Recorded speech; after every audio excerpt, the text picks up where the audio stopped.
Coucou, comment vous allez? J'espère que vous allez bien et passez de bonnes vacances si vous êtes déjà parti en vacances, parce qu'à l'heure à laquelle je filme, on est en début juin, pas du tout en vacances encore. Je sais que cette vidéo sera postée début juillet, si tout se passe bien je serai déjà au Népal. À l'heure à laquelle je parle, je m'en rends vraiment pas compte, enfin je me rends compte que ça approche petit à petit et ça commence un peu à me faire peur parce que je me dis waouh, genre je vais partir 1 mois et demi et à la fois je suis super excitée d'y aller, genre j'ai trop hâte, ça va être fou. Et du coup j'essaie de m'avancer dans les vidéos, donc c'est pour ça que cette vidéo est tournée bien longtemps à l'avance. Enfin bref, j'espère que vous allez bien. Aujourd'hui on se retrouve dans une vidéo, je suis super contente de vous faire parce que c'est une vidéo qui selon moi est assez importante lorsqu'on a envie de se lancer dans un projet, lorsqu'on a envie d'atteindre des objectifs tout simplement. Et je me suis dit que quoi de mieux que vous faire une petite vidéo face cam où on papote un petit peu et je vous donne mes meilleurs conseils pour réussir à être tout simplement discipliné, voire surtout auto-discipliné finalement, c'est-à-dire réussir de par soi-même à se motiver à faire les choses. Et la majorité des conseils que je vais vous donner, c'est des conseils que j'ai pu tirer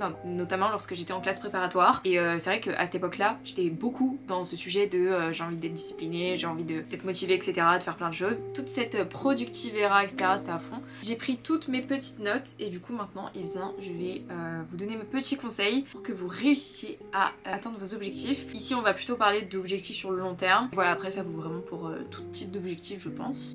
Mon premier conseil, ça va être le fait de se fixer des objectifs clairs et précis. Quand je dis se fixer des objectifs, c'est par exemple prendre une feuille et clairement noter l'objectif. Vraiment écrire pourquoi est-ce qu'on veut atteindre cet objectif, par quels moyens on souhaite le faire, est-ce que c'est faisable sur le long terme, le court terme, est-ce qu'il y a des actions à faire sur le court terme et d'autres sur le long terme, quelle va être la direction qu'on va devoir prendre pour mener à bien nos actes. Mais vaut mieux se concentrer sur un bel objectif que d'essayer de se concentrer sur 5 objectifs différents, parce qu'au final je pense qu'on arrive pas trop à tout faire en même temps. Il vaut mieux voilà, en avoir un bien précis et préciser au maximum l'objectif. Par exemple, si votre objectif c'est d'économiser pour partir en voyage, bah c'est assez large quand même. Et du coup vous n'allez pas forcément réussir à vraiment économiser pour partir en voyage. Ce qu'il faudrait plutôt faire c'est, bah je souhaite économiser tant d'argent, donc un tel montant par exemple, je sais pas, vous souhaitez mettre 50 € tous les mois de côté pour que dans un an vous partiez en voyage, je sais pas, en Nouvelle-Zélande, genre n'importe quoi. Essayez de trouver genre même la ville précise là où vous avez envie d'aller, j'en sais rien, n'importe quoi. Essayez de préciser au maximum votre objectif et en fait ça va vraiment vous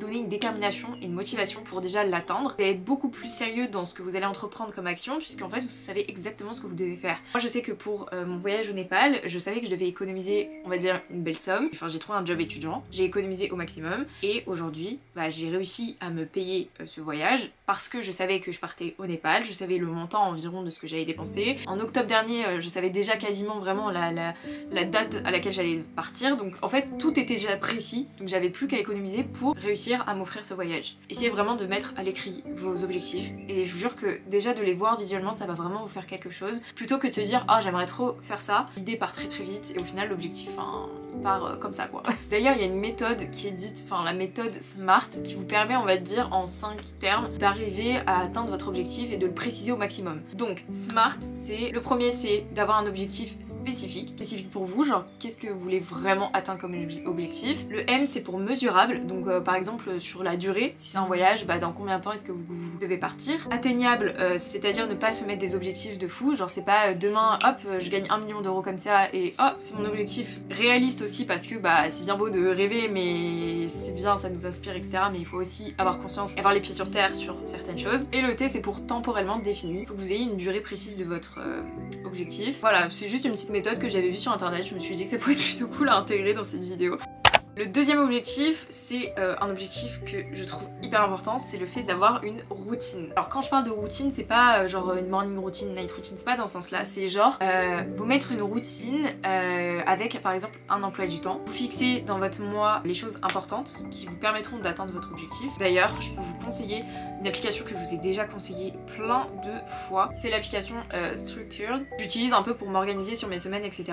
Pour vous créer une routine, vous pouvez également avoir des to-do list. Vous permettra en fait d'atteindre vos objectifs mais à court terme. Par exemple, bah, pour avoir un objectif à long terme, il faut aussi faire des petits trucs, petit à petit et du coup sur vos petits trucs petit à petit vous pouvez journalièrement vous noter ok aujourd'hui je dois faire ça à tel moment de la journée environ. Bon, après c'est à vous de préciser plus ou moins en fonction de ce que vous souhaitez. Le fait de vous faire des to-do list, ça va vous permettre de voir votre objectif à l'écrit et de voir genre votre objectif de la journée, je veux dire, donc sur court terme. Enfin moi je vous conseille de faire des to-do list à l'écrit sur papier ou alors sur mon téléphone j'ai l'application To-Do aussi qui me permet de faire des to-do list. Dernière chose que je vais ajouter dans ce conseil, c'est que le fait d'avoir une routine, mettez dans votre tête le fait que pour avoir votre objectif, et bien sur une durée vous allez devoir répéter des tâches. Par exemple genre si moi je sais que quand j'étais en prépa, quand j'avais mon concours à préparer, je me disais ok ta routine jusqu'au concours ça va être de réviser, de faire TDS chaque semaine, ça va être ci, ça va être ça, bref. C'était intense mais j'ai réussi à atteindre mon objectif parce qu'aussi dans ma routine de tous les jours, je prenais aussi un moment pour moi. Genre un moment pour moi où je ne travaillais pas pour cet objectif. Faites quelque chose qui vous fera plaisir et c'est important aussi de prendre soin de soi et de prendre du temps pour soi. Bref, j'ai beaucoup parlé pour cet objectif, je sais pas si c'était très clair mais en tout cas, ayez des routines. Enfin, une routine, c'est un petit peu important. Troisième conseil que j'ai à vous donner, ça rejoint un petit peu on va dire ce que j'étais en train de vous dire tout à l'heure, mais c'est le fait de faire des to-do list. Bon je vais peut-être me répéter, ça va vraiment vous permettre de prioriser les tâches importantes dans votre journée par rapport à celles qui sont moins importantes. Par contre dans les to-do list qui ne sert à rien, et là vraiment ça sera contre-productif, c'est de mettre 60 milliards de choses. C'est ça, de mettre genre 10 tâches différentes et au final vous faites tout à moitié, il y en a que vous touchez même pas.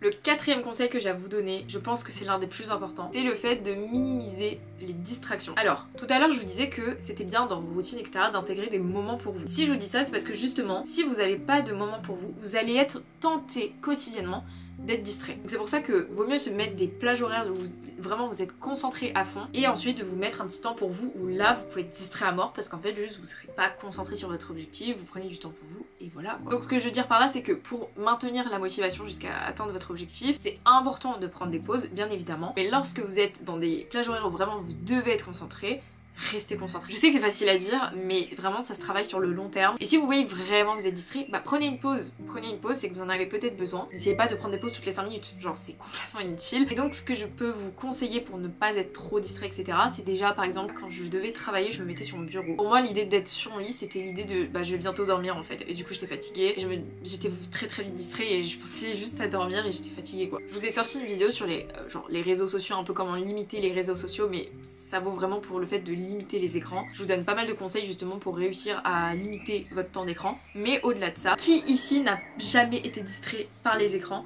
lorsque vous étiez en train de réviser un DS par exemple? On a tous été dans ce cas-là. Et en vrai c'est super chiant parce que on a vraiment envie d'être concentré, mais non, genre notre écran nous distrait. Moi il y a un truc que je faisais et ça marchait vraiment. Je me mettais en mode avion et je mettais mon téléphone au fond d'un tiroir ou alors loin dans la pièce, pas du tout à côté de moi. Comme ça j'y pensais pas forcément à toucher à mon téléphone. Et même si j'y pensais, je me disais bon non il est au fond de mon tiroir, genre il est en mode avion, c'est bien pour une raison, c'est que je dois être concentrée genre. Donc je vous incite aussi à tester la méthode Pomodoro. Moi j'ai utilisé cette méthode en 50-10, c'est-à-dire que pendant 50 minutes je travaillais à fond et pendant 10 minutes je prenais ma pause. Après sur le long terme, genre plus vous allez tenter d'être concentré, plus vous allez réussir à l'être. Ça va aussi vous permettre de développer des habitudes de concentration, genre par exemple essayez de commencer votre journée par des tâches qui sont on va dire très importantes. Commencez votre journée par les tâches les plus difficiles, comme ça en fait après quand vous allez partir pour manger et qu'après c'est la pause de oh la digestion etc, vous serez quand même content parce que vous aurez fini toutes les choses un peu difficiles et l'après-midi il vous restera juste à faire les choses un peu moins difficiles, les choses qui vous motivent un petit peu plus on va dire. Je vous conseille aussi de prioriser vos tâches en fonction de à quel moment vous avez le plus de concentration. Moi je parle du matin parce que ça vaut pour moi, mais peut-être que vous c'est pas ça. Et enfin on arrive au dernier conseil, c'est le fait d'avoir des exercices qui vous permettent de travailler votre mental. Lorsque vous avez un objectif et que vous avez envie d'être autodiscipliné, j'avais lu dans un livre de développement personnel que l'autodiscipline provenait également du travail que faisait notre mental, parce que par exemple c'est vrai que genre à une période de ma vie j'étais très autodisciplinée, aujourd'hui je le suis mais je sais que je suis un peu moins quand même, mais je sais que je peux le retravailler très rapidement grâce à un exercice mental qui est la méditation. La méditation, je vous en ai parlé dans des vidéos récemment, mais c'est vraiment pour moi genre l'exercice parfait parce que si vous faites genre 10 à 15 minutes de méditation par exemple le matin ou le soir, ou moi ce que je faisais c'était le matin, je me réveillais et je faisais 15 minutes, pour être même un peu plus précise, en fait je faisais 5 minutes d'affirmation, 5 minutes de respiration et ensuite j'avais 5 minutes où je faisais de la visualisation. Vous allez vous visualiser en train de vivre votre objectif. Le fait de faire ça, vous allez montrer à votre cerveau qu'en fait vous êtes capable de réussir l'objectif puisque vous voyez déjà dans l'objectif. En fait votre mental est hyper important dans l'autodiscipline, mais bien sûr je pense qu'il existe d'autres exercices tels que le sport, ça peut être aussi important.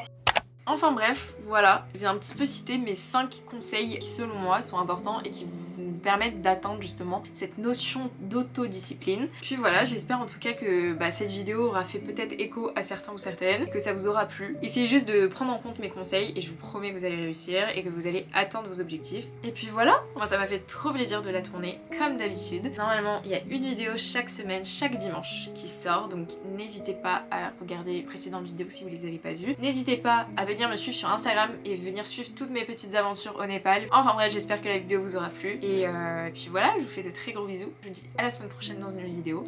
Prenez soin de vous. Bisous.